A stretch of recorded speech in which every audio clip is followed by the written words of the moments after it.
Roppstar gang, what up? What up? Appreciate everyone in here tonight. Welcome to a late night live stream. Just got done with the NFC South Roundtable. If you did not go over there and check it out, you should. You should have been there.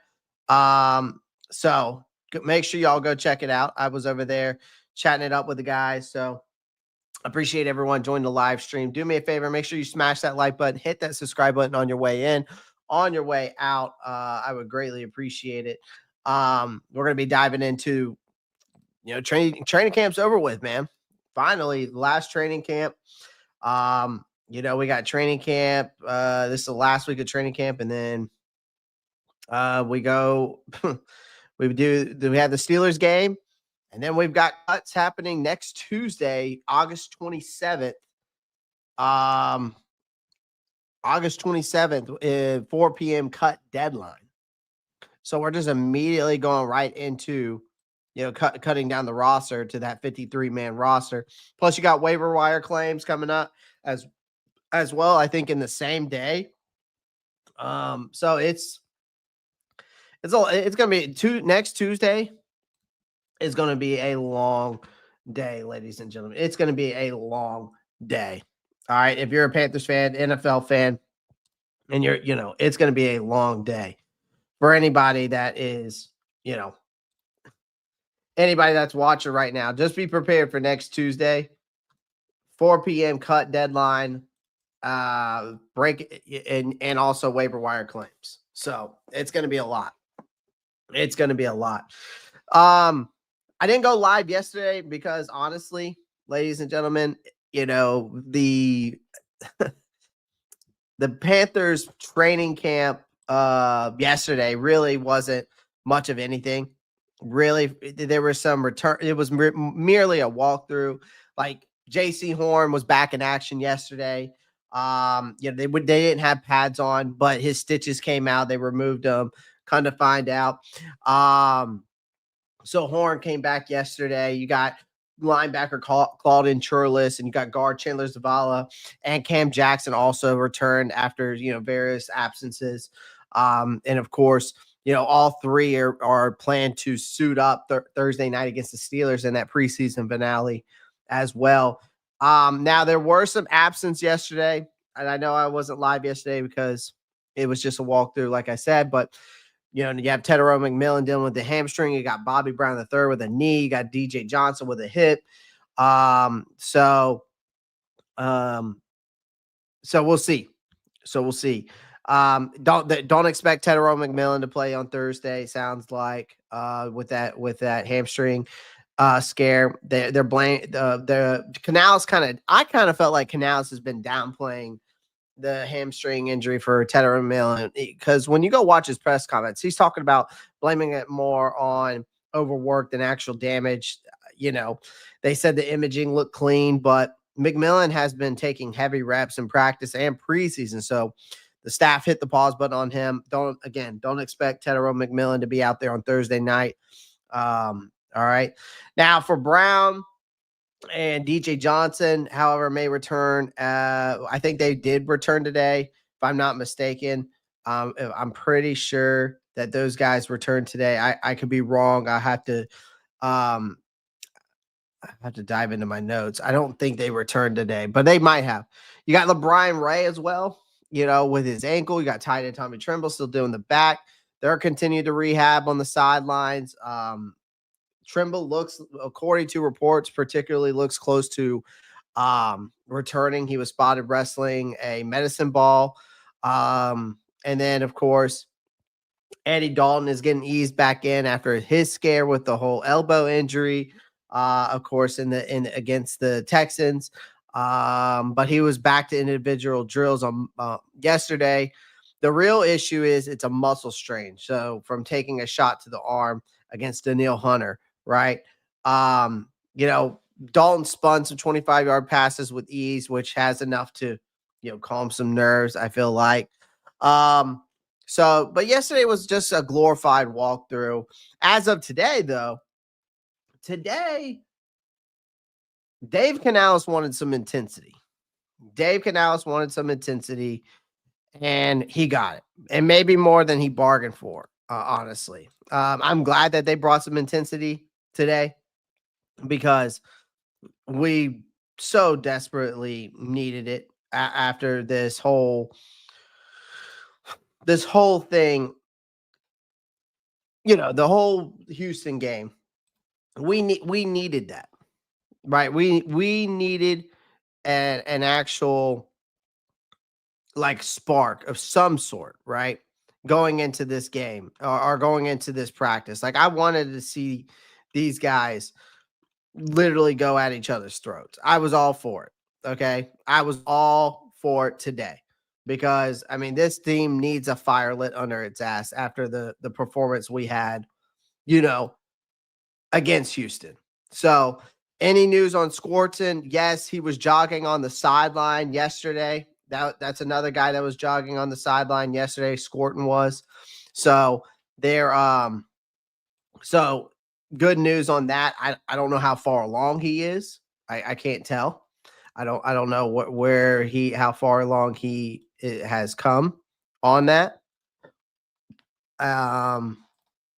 So I don't know. I don't know, Jesse. I don't know how far along he is. Now, he's making progress, luckily enough, but any word on how far along he's come? I don't know. I would assume. I think I heard a report that he's probably going to be maybe not like he's got time though, right? Earl Locklear says, What's good, Clay? Good show on the roundtable. Appreciate that, man. Show over there, guys. Make sure you guys go over there, like and subscribe. It definitely helps me out a lot. And make sure you guys show up in the chat, man.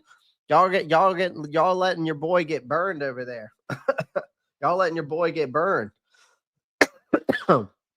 So make sure y'all guys go over to the NFC South Roundtable every Tuesday night, 8 p.m. EST, and go check it out. All right. Brought to you by Roundtable Sports, of course. So make sure you go check them out on YouTube and X. We're all over the place over there. But Tuesday morning before the final padded practice of the final training camp, Dave Canales threw a challenge. The players didn't just respond; they nearly turned the field into an MMA cage. Canales came out and said that may have pushed the guys a little bit too hard in the team meeting this morning. He admitted that in his press conference today.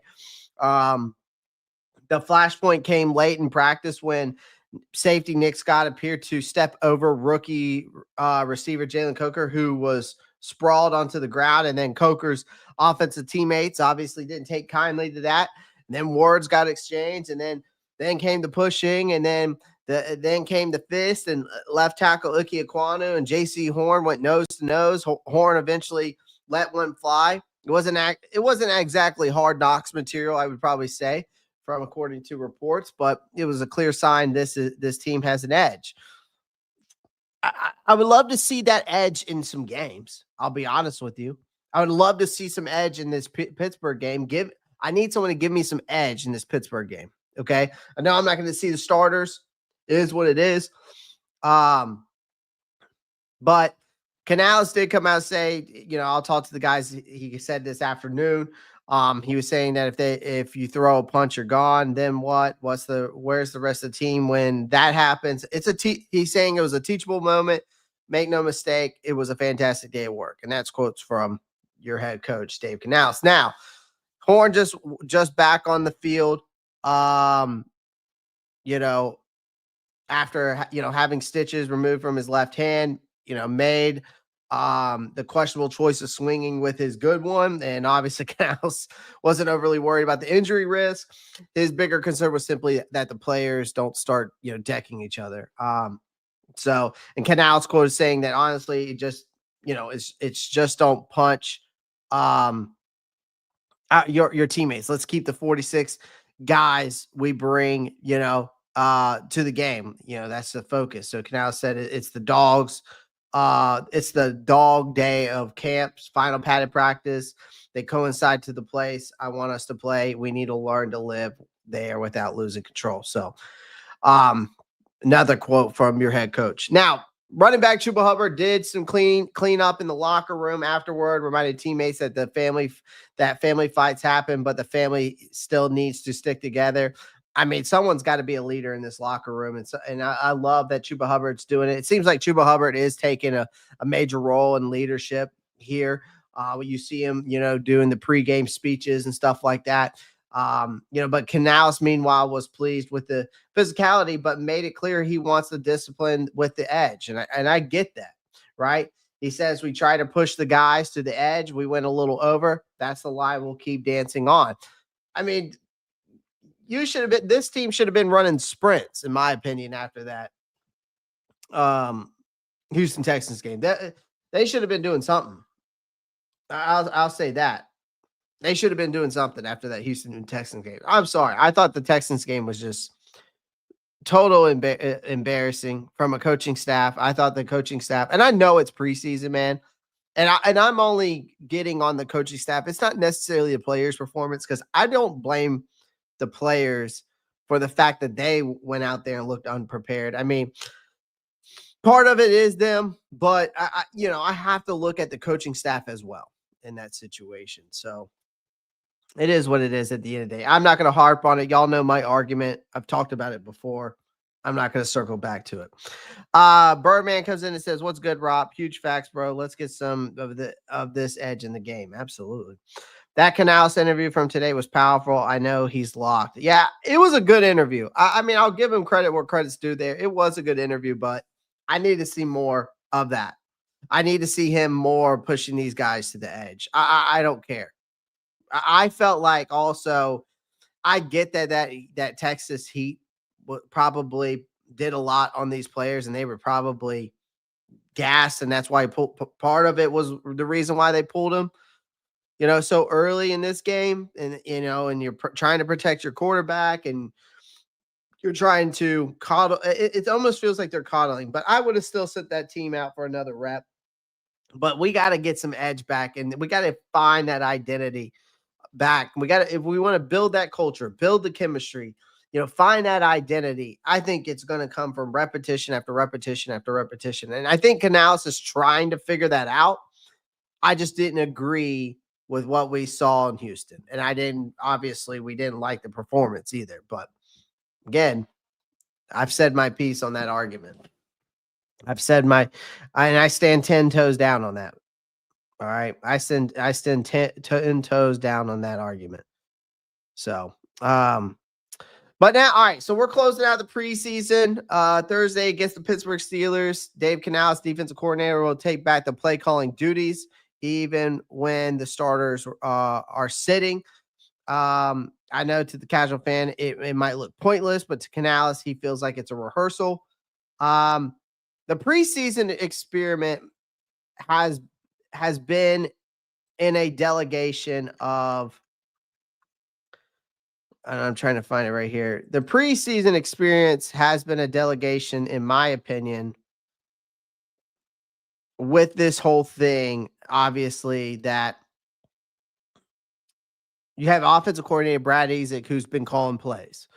And then you got defensive assistants like Jonathan Cooley and Peter Hansen. Each got a crack at running game plays for Canales. It's not charity reps. It's grooming. And so I'm going to play this clip here. Saturday, and then who do you expect to call the game? I'm going to see if you can hear it. Saturday, and then who do you expect to call the game on Thursday? Yeah, so Brad called the game offensively for the last two preseason games. Really valuable opportunity for me, as Brad is the main guy that I rely on during games to feed me information, play sequencing, when to get to certain things. I've been this wingman role for a lot of coordinators in the NFL, and I know how valuable it is as you're searching for plays and somebody in your ear just says, 2nd and 6, they're playing man. Boom, you got the right call. And for me, just the added value for Brad to feel what that feels like, to know here's when that information is appropriate. Here's how to sequence these things. These are the things running through his mind as he's, developing this game, as the game's kind of coming to us. And on the flip side of it, it's for Ajero. We have with our staff, we don't have just a bunch of guys that have called plays before. And every once in a while you have, some veteran coaches who have been coordinators or have been head coaches. We do have some of those guys, but to develop more guys to have those eyes for Cooley and for Pete Hansen to feel what that feels like, so that when Ajero's asking for information in between drives, it just comes out of a different set of eyes when you get to experience it. But Ajero and I will call this game. And I mean, it may seem weird to people, you're not playing the starters, but you're calling it. But again, it's for he and I to just continue to find the sequence of winning a game, of striving, of making adjustments, and kind of utilizing the new information that the guys have, So, I mean, basically the message I'm getting is that coaches need to develop like players. So these coordinators, these young guys that on this staff that may have never called plays before, or maybe they have, but just haven't done it enough. I think the message is clear, is that coaches develop just like players. And in Carolina, nobody is just sitting in the passenger seat. So I get it. I get it. But yeah, we need to go ahead and just get Canales and Evero back in the play calling, because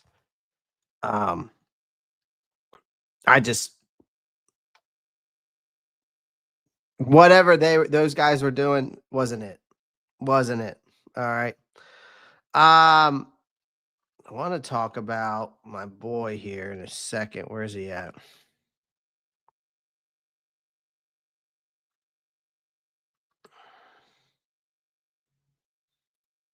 So, Trayvon Moehrig. Let's talk about Trayvon Moehrig, because I'm telling you right now, man, I'm liking what I'm seeing out of Trayvon Moehrig. This guy isn't here to dance after tackles or trash talk between plays. Like, he just lets his pads do the speaking for him, and they speak in full volume. I mean, the safety that this guy we signed from the Raiders this spring has been the definition of controlled violence all camp. And Canales loves it. Canales quoted saying that Trayvon hasn't said a word, but you hear him every play, which means, on Tuesday, Moehrig has made his presence felt, according to reports and these beat writers. He made himself felt again. Rico Dowdle hit what looked like a daylight on a run up the middle before Moehrig closed the gap and delivered a shot that echoed off the padded fence. And technically Dowdle stayed upright, but in a real game, he wouldn't have. Right. So later on, Moehrig picked off Bryce Young. And after Mike Jacks tipped the ball, intended for Jalen Coker, Moehrig caught it, jogged to the sideline like it was no big deal. Teammates erupted. That's Moehrig in a nutshell. Actually, I have the clip somewhere here.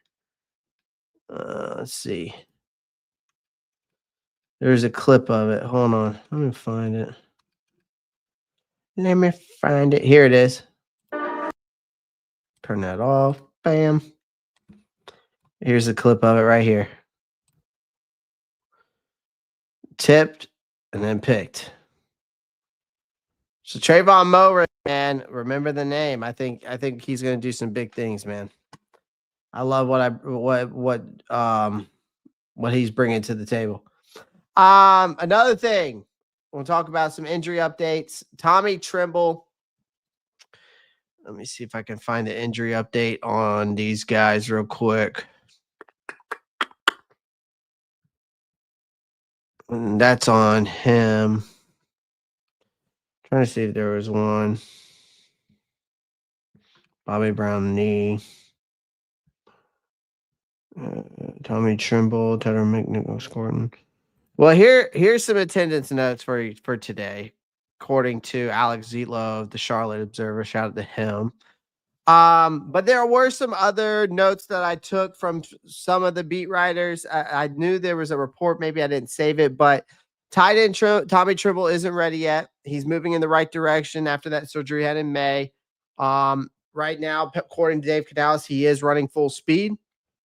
Just needs some contact reps before he's cleared. There's still a chance he's ready for week 1. There has been no setbacks yet. Now, according to left guard Damien Lewis, that's a different story. He hasn't practiced since the joint sessions with Cleveland because of that shoulder issue. The doctors do believe as of right now he could play. He could play now if necessary, but Canales has been more cautious. As for veteran quarterback Andy Dalton, he practiced today, but he will be sitting Thursday. It's just going to be the Jack Plummer Bryce Perkins show, so they don't want to risk there. So, and of course, Bryce Perkins, who was out on the field today as well. He according to Dave Canales, he may not be more than a camp body, ladies and gentlemen. Apparently, he's already earned Canales' respect from what we're hearing. We know Perkins was a UVA star. He won I think it's the ACC Central in UVA, which UVA, I don't even know if has ever done that. But he's pounced from the Rams and then went to the UFL before landing in Carolina.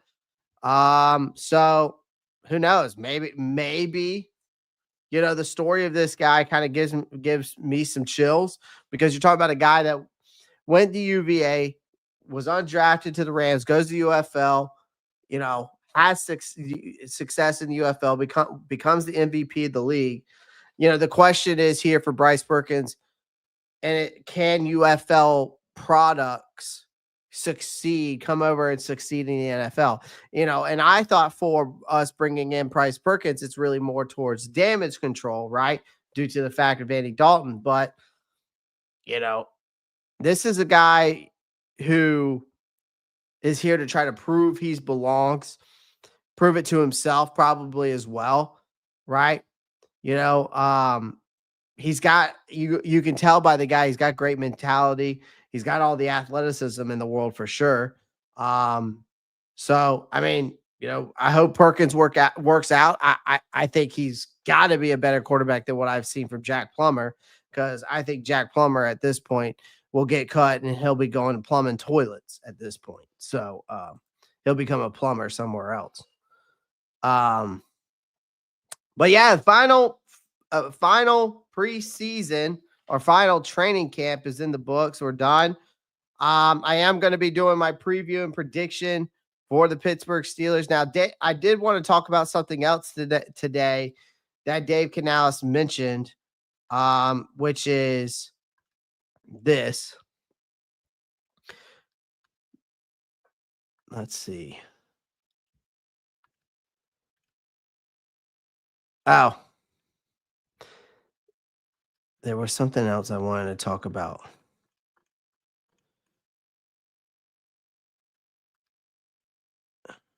There's something else. Hold on.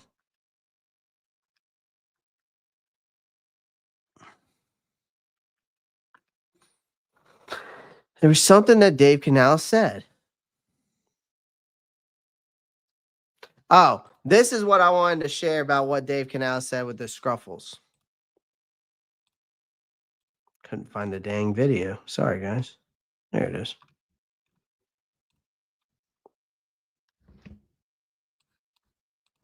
May have pushed the guys a little bit too hard in the team meeting this morning. They were a little excited today. But, final opportunity in pads for the starting groups who will not be playing Thursday. We had a great move the ball session at the end. It got heated towards the end, kind of going in there. There were some unbelievably physical plays, some hard runs, safeties showing up, some great rushes. And they just kind of were in a competitive moment. Tempers flared. We try to push the guys to the edge. We went a little bit over. But at the same time, that's the edginess we have to play with. When we have these opportunities, we have to be able to play a physical style of football. And sometimes it goes a little too far. I'm going to talk to the guys this afternoon. It's like, okay, now you throw a punch, you're gone. So then all of a sudden, where are we at? Where's the rest of the team sit, when that happens? So good teachable moment right there, but a fantastic day at work. Is there a matter of safety too, just because hitting hands on helmets and stuff like that? Is that a concern at all too? Sure, but honestly, it's just don't punch your teammates, and don't punch other teammates. Let's make sure that we play with the 46 guys we brought to the game, and that's got to be the focus. we couldn't see who all was involved, but we saw Jaycee, Icky. Did you get a good vantage point of who There's was? a lot of guys chirping both sides. Again, like this is like the dog days of camp, and this is the one last shot in pads, and they crescendo to a place that I want our football to be, and we have to be comfortable operating there. Did you just like the fact that it spilled over after practice? I mean, they kept talking. Chuba kind of came up at the end, was like, guys, at the end of the day, we're all family. It's going to get heated like this sometimes, but we got to move forward together. On the subject of challenging.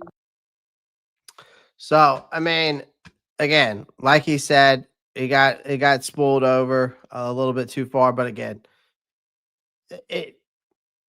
we need to see this. Like, I'm glad that Canales is pleased with the physicality, but he wants the discipline with the edge. I get that, right? He said he may push the guys over the edge, like I said earlier, but and then Chuba Hubbard, cleaning up the locker room, being that leader, reminding teammates that family fights, it happens. Family still needs to stick together.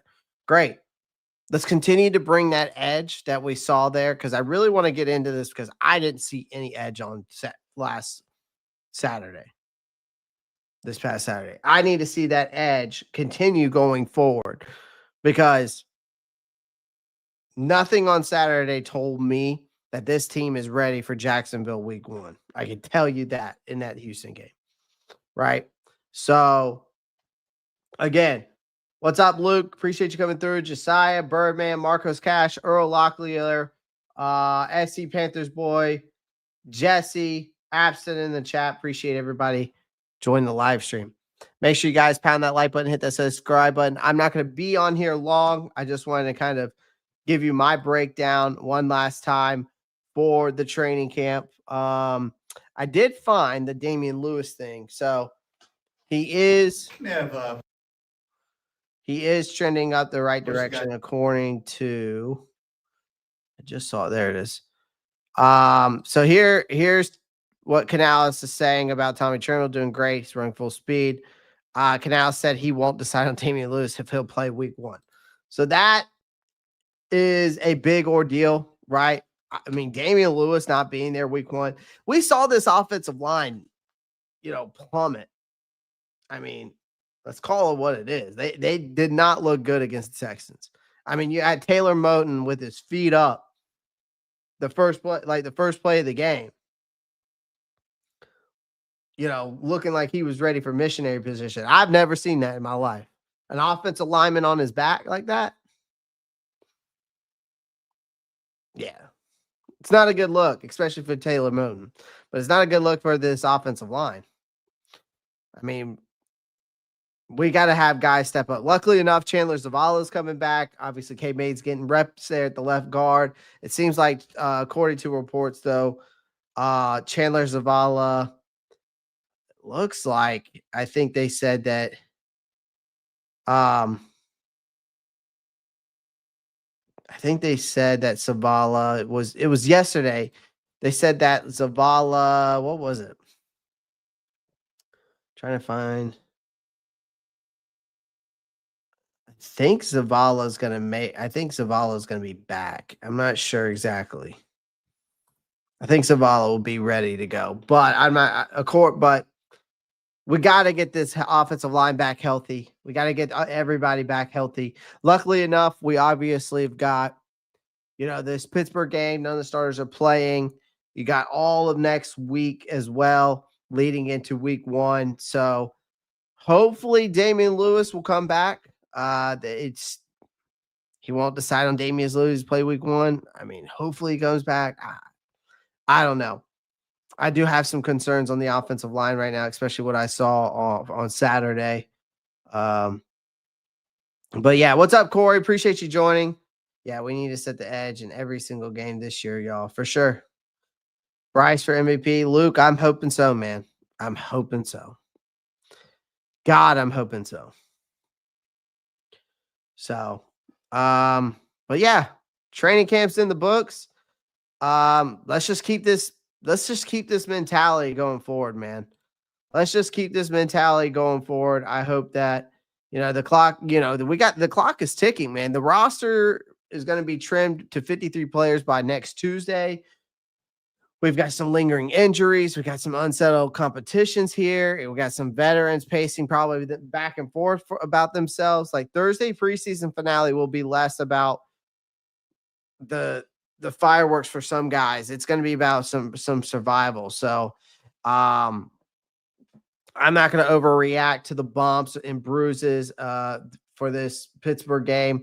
But don't ignore the signs either. Training camp is over. But hopefully we can get these guys back from these injuries. Domo Smith says Shy's got to go. I feel you, man. Yeah, I don't disagree with you. I think Cam Jackson's a better fit. I think he's a better fit to back up Bobby Brown III, in my opinion.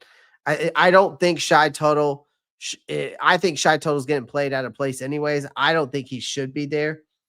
I don't think he should be in nose tackle. I think he's better off backing up somebody like Derek Brown. As for backing up Derek Brown, I like Jaden Crometti, to be honest with you. And then, of course, you got the other side with Ashawn Robinson, who I think it will probably start there. Maybe it'll be Turk, but I think it's going to be Ashawn and Turk will back him up. So Richardson is so much better than Scott. Yeah, he is. He's a better tackler. He knows he's a better tackler, and I think he's better in coverage. I mean, I think Nick Scott's had a great career. I think he's on the back end of his career. I think he needs to be a mentor here more than he should be starting. I think he should be mentoring all these guys and let him just have some special teams work. Right. I don't think in this time of his career, he should be starting over those guys. But again, Ajiro Evero is I feel like still stubborn in his old ways. He runs a complex 3-4 scheme. He continues to keep Jaycee Horn on one side of the field. He continues to drop back edge rushers in coverage. You know what? If you continue to do that, man, what's the definition of insanity? The definition of insanity is doing the same thing over and over again and expecting different results. And sooner or later, it'll catch up to him. Unless he changes it up when we go into the season, we'll see. Joshua Lilly, shout out to you with that $5 donation. I greatly appreciate that. Greatly appreciate that $5 donation. Shout out to Josh. Shout out to Joshua Lilly.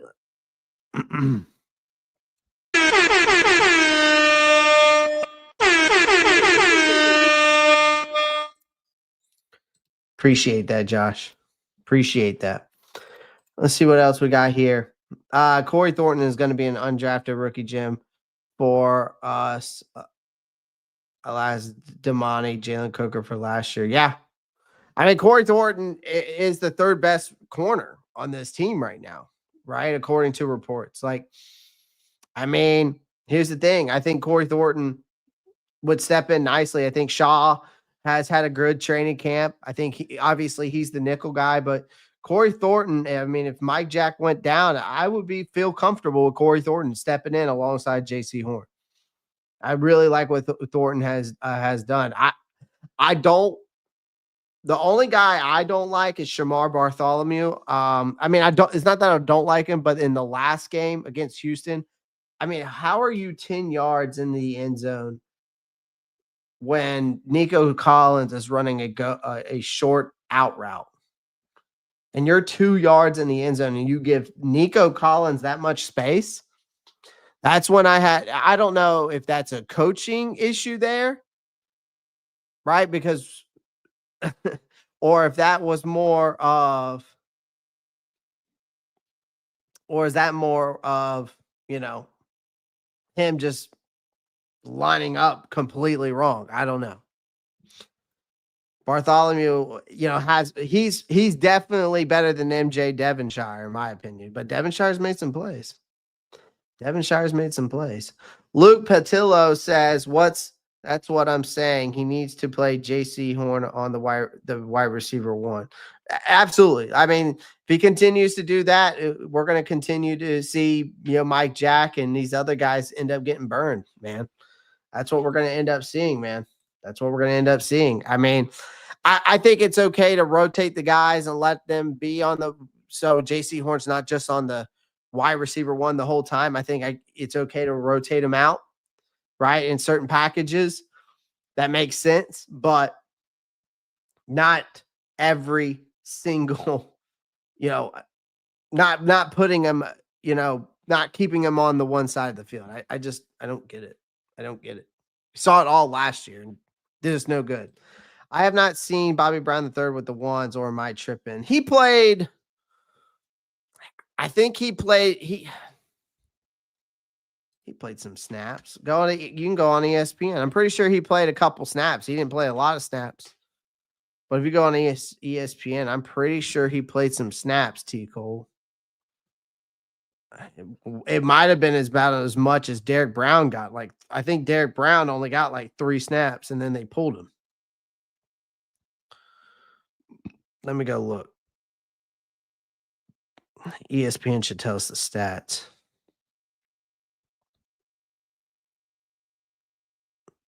Let me go see. Let's see, T. Cole. Let's see.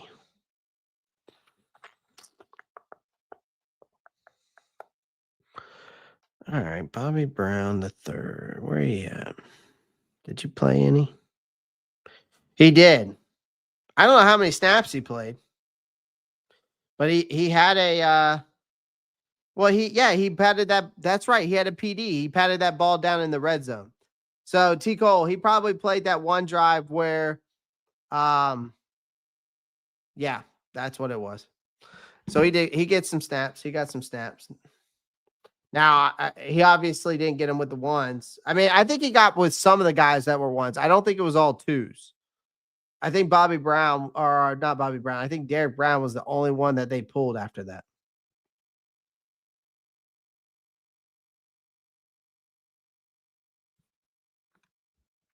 Joshua Lilly with another $5 donation. Shout out to you, man. Appreciate you.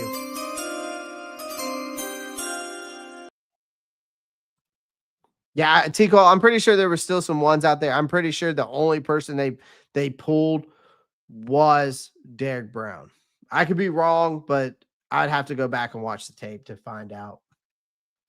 I'd have to go back and watch the tape, which we're going to be breaking down tape this season again, by the way. That's what they were saying, the exact same thing about Bartholomew letting Colin. I don't understand how he's 2-3 yards off the ball in the end zone. And I mean, Nico just runs an easy out route and touchdown.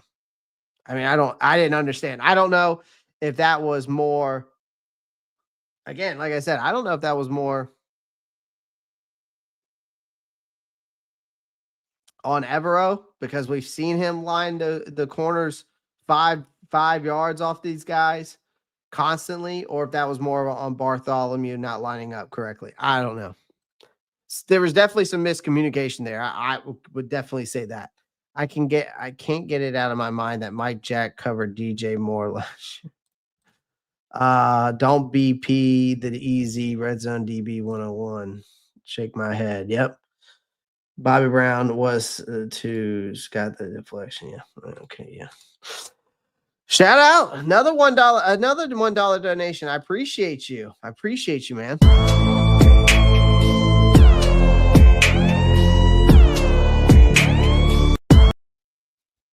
I hit you with that, Josh Lilly. So, guys, make sure you tune in tomorrow. We'll be breaking down the Pittsburgh game. I'll give you my picks, my predictions. I'm going to break down the offensive side, defensive side of the ball, what to expect, what to watch for in that preseason game against the Pittsburgh Steelers. So we're not going to see any of the starters, but I'm probably just going to give you some individual players, what to watch out for, my expectations of them, and I'll give you my breakdown of the offense and the defense tomorrow as well. To go back and watch how Mike Jack played it. His wide receiver ran the same route. Yeah, I'll go back and watch it, T. Cole. I'll have to go check it out. I watched some of the tape. To be honest with you, I don't really want to go back and watch it, but for content purposes, when you do this, you have to. So, but it is what it is. It is what it is, man. It is what it is.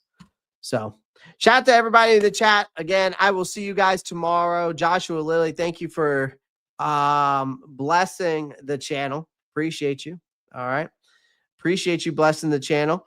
I will see you guys tomorrow with my, breakdown of this last preseason game of the season. I just want to hop on here, break down the last 2 days of training camp. Nothing too crazy. Just love seeing that we got some edge. Hopefully we can keep that edge, make that our identity going into the regular season. And I'd be a lot better in a lot better place than I was after Saturday's loss to the Houston Texans. So, but shout out to you guys. I appreciate everyone joining the live stream. I will see you guys tomorrow as always. Y'all stay safe. Keep pouting. I'm out. Peace.